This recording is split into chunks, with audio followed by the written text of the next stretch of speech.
səni doydular, nəsimini dırnağa can soydular, qəm qüssənin yığınağıdır Şirvanım. Hukukname yaratmıştı Sabir'in, nəsimini canlandırdı Qabilin, səni dünyaya tanıttı alimin, sənətkarlar yığınağıdır Şirvanım.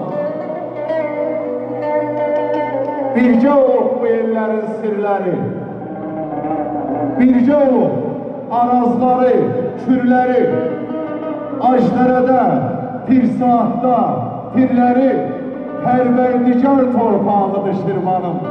Pərverdigar torpağıdır Şirvanım. Eşq olsun Şirvanımıza. Atiniye kendobat zamanlardı düreyi. Atini kendobat zamanları düreyi, her demene ederdiler dileği.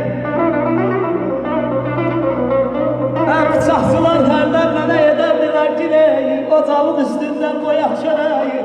Kızdırdığımız gün gözler yanma düşürdür bana babama.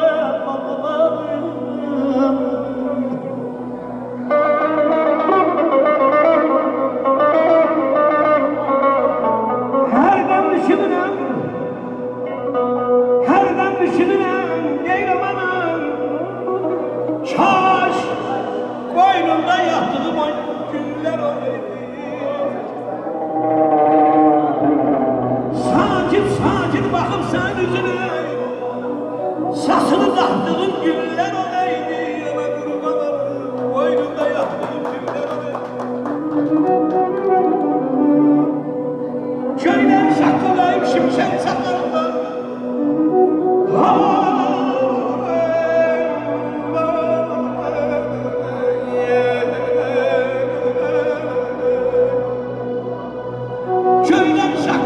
şimşek sahranda, çaylar cevran edip seller akanda, kulak kollarla beni sıkanda, üstüne kaçtığım günler olaydı ana kurbanım, koynunda yattığım günler olaydı.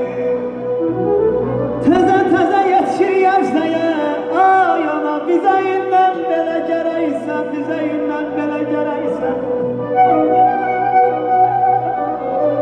Keçmişleri senden yudu yapardım, karşı yoluna randımın divardı, bu vaktan can yaşamada ne vardı, ay ana. Bize yünden bele gereysen, bize yünden bele gereysen, gereysen.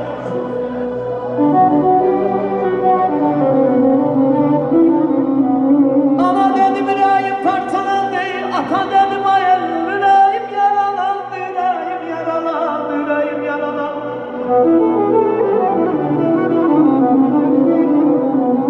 Ana dedim yüreğim parçalandı, evimize dönende, yurdumuza dönende, evimize dönende, yurdumuza dönende, dönende. Benim ana yurdum, doğma məkanım,